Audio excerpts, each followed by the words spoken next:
오늘의 큐티 말씀은 다니엘 2장 31절부터 49절입니다. 제목, 역사의 주관자이신 하나님. 먼저 앞뒤 문맥을 살펴보겠습니다. 느부갓네살이 왕이 된 지 2년째 되는 해에 꿈을 꾸었는데 이 꿈으로 인해 마음이 답답해서 잠을 이룰 수가 없었습니다. 그래서 바벨론에 있는 지혜자들을 불러 모았지만 꿈을 해석할 수가 없었습니다. 이에 왕은 지혜자들을 죽이라고 명령을 내렸는데 다니엘도 죽을 위기에 처합니다. 다니엘은 왕의 경호대장 아리옥에게 찾아가서 지혜롭게 차근차근 설명하였고 시간도 벌었습니다. 그리고 하나님께 간절히 기도하였습니다. 하나님께서 다니엘에게 환상을 통하여 그 비밀을 알게 하셨습니다. 다니엘은 찬양과 감사를 하나님께 드렸습니다. 다니엘은 왕의 경호대장에게 자신을 느부갓네살 왕 앞으로 데려다 달라고 말합니다. 그러면 꿈을 풀어주겠다고 말하고 있습니다. 바벨론의 수많은 지혜자들이 왕의 꿈을 풀지 못하였지만 다니엘이라는 포로가 그 꿈을 풀게 됩니다. 다니엘은 오직 하나님만이 이 꿈을 푸실 수 있는 분이시라고 말하고 있습니다. 그리고 하나님께서 이 비밀을 다니엘에게 알려주신 이유는 다른 사람보다 지혜가 많아서가 아니라 그 꿈의 뜻을 풀어서 왕이 마음으로 생각하던 것을 알 수 있게 하기 위함이라고 하였습니다. 왕은 다니엘에게 꾸었던 꿈을 이야기합니다. 느부갓네살 왕은 꿈에서 아주 큰 신상을 보았습니다. 머리는 금으로 되어 있고 가슴과 팔은 은으로 되어 있고 배와 넓적다리는 노쇠로 되어 있고 종아리와 발 부분은 쇠와 진흙으로 되어 있었습니다.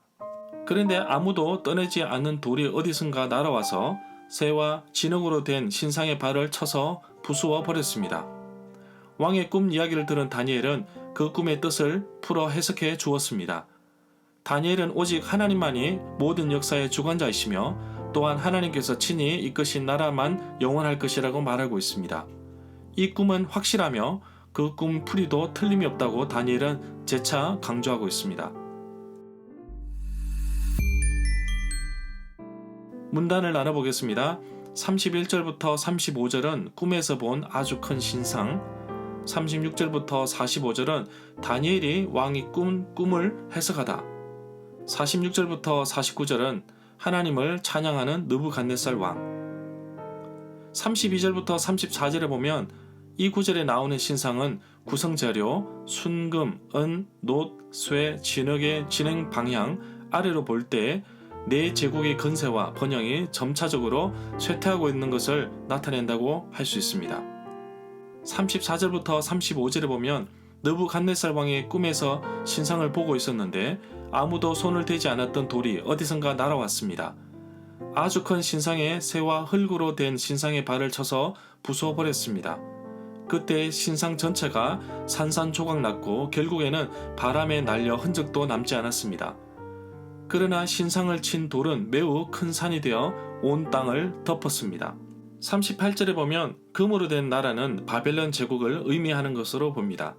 39절에 보면 둘째 나라는 메대 제국으로 오히려 바벨론 제국과 같은 때에 있다가 나중에 고레스에 의해서 바사 제국에 통합되었습니다. 노쇠로 된 세 번째 나라가 바사 제국으로 봅니다.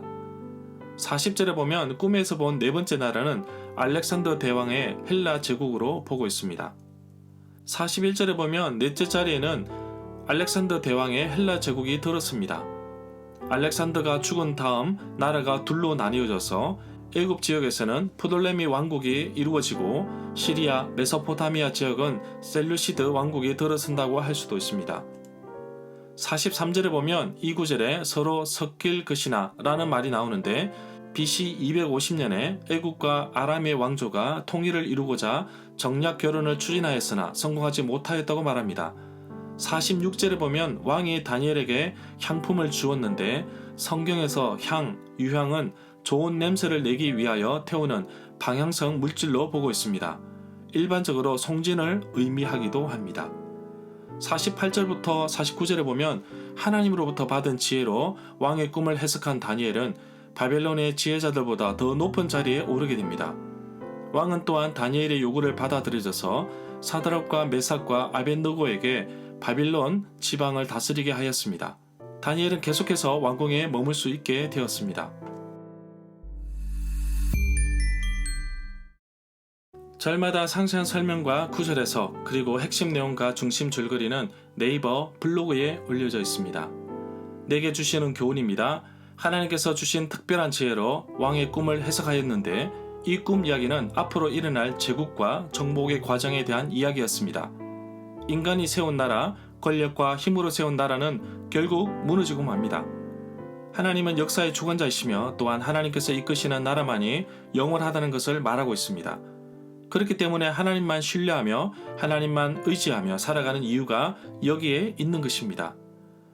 바벨론의 포로로 끌려왔던 사람이었지만 하나님이 사용하시니 순식간에 바벨론의 모든 지혜자들보다 더 높은 지위에 오르게 됩니다. 하나님이 주신 지혜를 위기 속에서도 잘 활용한 다니엘처럼 하나님께서 나에게 주신 지혜와 재능과 물질과 시간을 주를 위해 복음을 전하는 곳에 잘 사용하기를 원합니다. 이렇게 하나님의 나라의 확장을 위하여 영혼을 구원하고 사람을 살리는 귀한 곳에 나의 열정과 모든 것을 들으신다면 하나님은 다니엘처럼 나를 세우시고 이끄시며 채우실 것을 신뢰하며 나갑니다. 오늘도 역사의 주관자이신 하나님께서 나의 인생의 모든 영역 속에 함께 하심을 확신하며 하나님을 찬양하며 하나님께 감사하는 하루가 되기를 간절히 소망합니다.